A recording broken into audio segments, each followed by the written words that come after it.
Hi everyone, welcome to the channel. आज का video आपके लिए काफ़ी इंपॉर्टेंट होगा यदि आप गेट कंप्यूटर साइंस में लिखना चाहते हैं और आपका टारगेट 2026 या 2027 या 2028 है।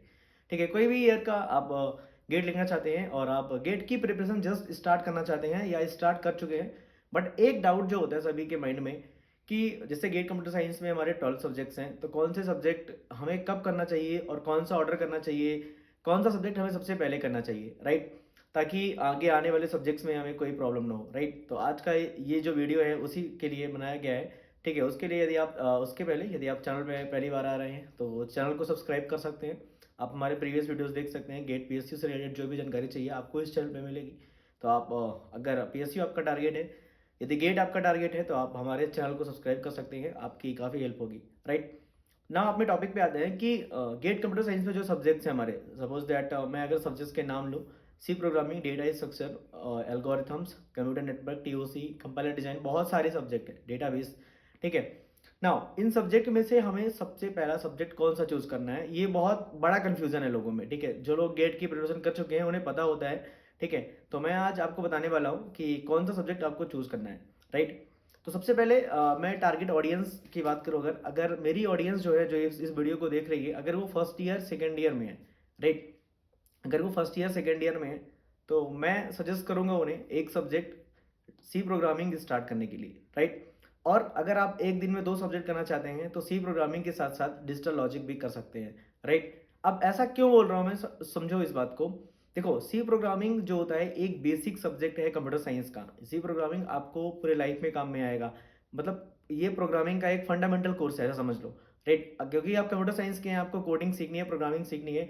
तो सी प्रोग्रामिंग जो होता है एक पहला कोर्स होता है, ठीक है? तो आपके सेमेस्टर में भी होगा, इसलिए आपको इसे करना है। नाउ सी से हमें फायदा क्या होगा, जो गेट कंप्यूटर साइंस में डेटा स्ट्रक्चर वाला पार्ट है वो हमें सी में ही इंप्लीमेंट करना है। जो भी डेटा स्ट्रक्चर इंप्लीमेंट होके सूडो कोड वगैरह जो भी लिखा जाएगा, जो भी क्वेश्चन आएगा, वो किससे आएगा? सी प्रोग्रामिंग से आएगा, राइट? सी प्रोग्रामिंग का सिंटेक्स यूज होगा बेसिकली, राइट? नाउ एल्गोरिथम नाम का सब्जेक्ट जो है वो भी सी और डीएस से जुड़ा हुआ है। तो सी डीएस एल्गो में आप सबसे पहले सी पढ़ने की कोशिश करें, देन डीएस पढ़ने की कोशिश करें, देन एल्गोरिथम पढ़ने की कोशिश करें। तो इस तरह में आपका कॉन्सेप्ट काफी अच्छा बिल्ड हो जाएगा, राइट? नाउ डिजिटल लॉजिक क्यों बोल रहा हूँ मैं? देखो, डिजिटल लॉजिक में जो भी तुम्हारा बाइनरी नंबर्स होता है, बाइनरी नंबर्स का गेम जो होता है बहुत जगह होता है। ऑपरेटिंग सिस्टम में होता है, सीओए में होता है, कंप्यूटर ऑर्गेनाइजेशन एंड आर्किटेक्चर में, कंप्यूटर नेटवर्क में होता है। तो डिजिटल लॉजिक हमें पहले पढ़ना चाहिए ताकि जहां भी इसका यूज हो वहां पे हमें स्ट्रगल ना करना पड़े। तो इसलिए मैं सजेस्ट कर रहा हूं आपको, आप सी प्रोग्रामिंग और डिजिटल लॉजिक सबसे पहले स्टार्ट करें। बहुत सारे लोगों का एक डाउट है कि भैया हमें कौन सी कोचिंग ज्वाइन करनी चाहिए, कहाँ से ज्वाइन करनी चाहिए। तो मैंने जहाँ से पढ़ा था उसके बारे में थोड़ा सा डिस्कस कर लेते हैं। ना काफी लोग मुझसे पूछते हैं कि आपने कहाँ से पढ़ा था। So you can see Subbarao Lingam Gunta Reddy sir, people call him, he is god of algorithms. और मैंने इनसे पढ़ा था।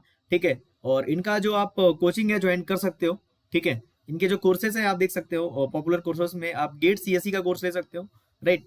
कोई भी कोर्स आपको लेना है आप ले सकते हैं। और मैं अपने भरोसे के साथ बोल रहा हूँ, आप सर का अगर कोर्स एक बार पढ़ोगे, you can check out all the courses, तो आपको कोई भी डाउट नहीं रहेगा। गेट एग्जाम में आप फुल मार्क्स ला सकते हैं उनके सब्जेक्ट्स में, और उनकी कोचिंग से पढ़े हुए बच्चों का अच्छा मार्क्स आ रहा है इस साल। आई थिंक 96-95 मार्क्स आ रहे हैं टॉपर के सर की कोचिंग से, राइट?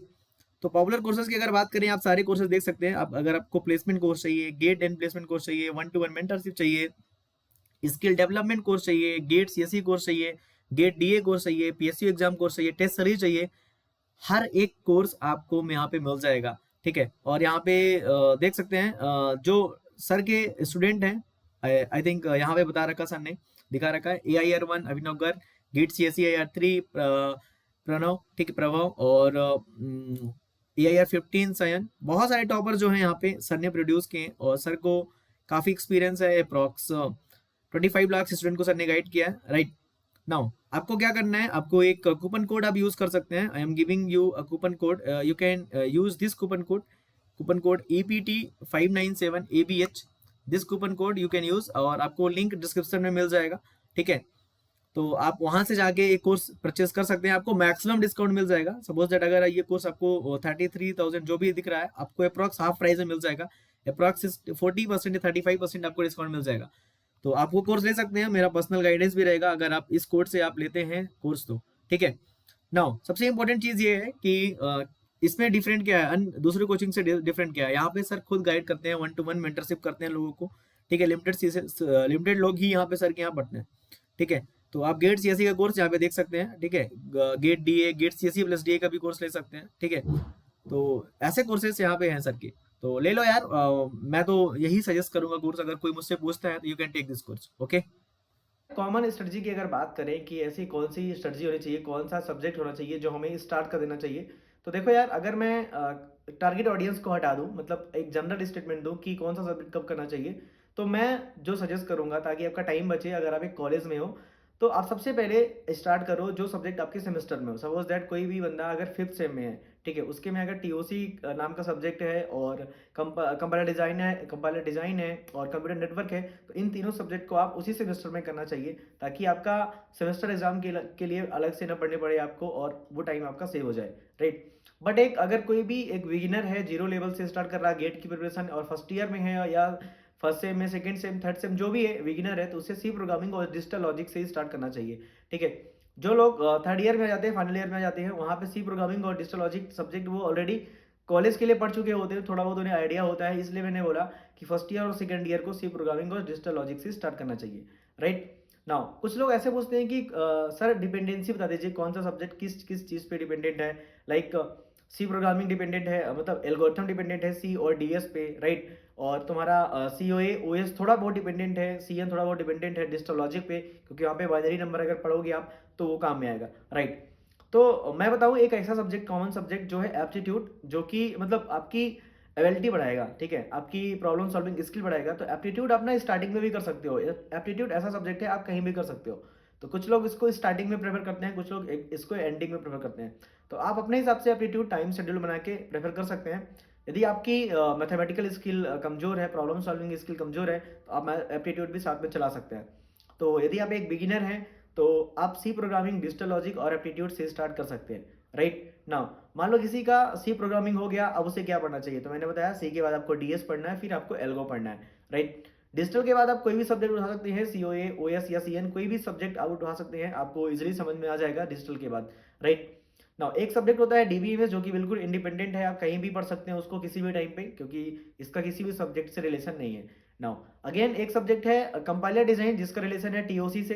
तो टीओसी पढ़ने के बाद ही आप कंपाइलर डिजाइन करेंगे, राइट। सबसे पहले आपको टीओसी पढ़ना है, टीओसी के जो भी कॉन्सेप्ट्स हैं उन्हें अच्छे से कर लेना है, then you have to jump into compiler design, right. बाकी के सब्जेक्ट जो हैं तुम्हारे मैंने सारे डिस्कस कर दिए हैं, राइट। तो यदि अभी कोई डाउट हो तो तुम कमेंट कर सकते हो इस वीडियो में, ठीक है। जो भी तुम्हें जानकारी चाहिए, हमारे ग्रुप से वहाँ जुड़ सकते हो हमसे बात करने के लिए। कोई भी अगर तुम्हें हेल्प चाहिए गेट से रिलेटेड, पीएसयू से रिलेटेड, तो हमारे चैनल्स यहाँ पे तुम कमेंट कर सकते हो या ग्रुप में भी जुड़ के वहाँ भी अपनी क्वेरी पूछ सकते हो, राइट। एंड अगर मुझसे कांटेक्ट करना हो तो मेरे सोशल मीडियाज़ के लिंक आपको डिस्क्रिप्शन में मिल रहे हैं, वहाँ से आप कनेक्ट कर सकते हैं। अभी के लिए इतना ही, बस आपको ये वीडियो अच्छा लगा हो, थैंक्स फॉर वॉचिंग। मैं यही उम्मीद करता रहता हूँ कि आपको अच्छा ही लगे और इम्प्रूव करने की